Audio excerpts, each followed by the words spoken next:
What's going on, YouTube? I got a new bike right here for us.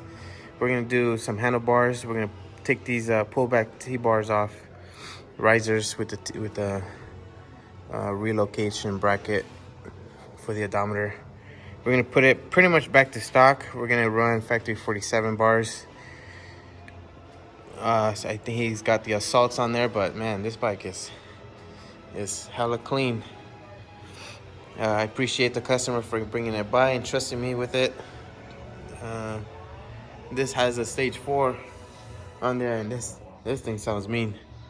But let's go ahead and let's get to it. Let's get the handlebars taken off so we can deliver this baby back to the owner.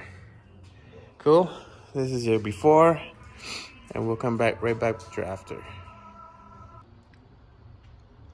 All right, handlebars are on, factory 47 bars.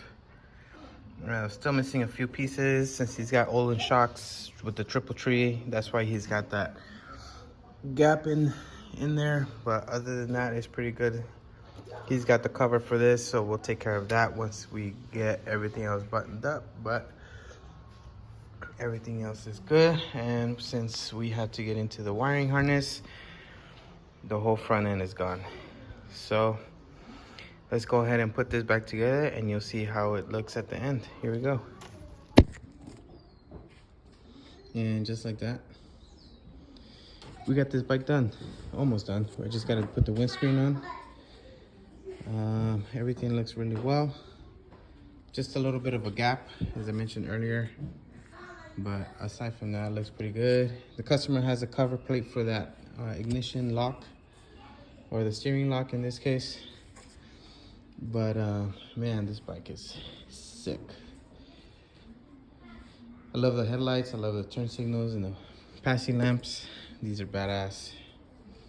So yeah, thank you guys for watching. I'll do a quick video once the bike is off the lift.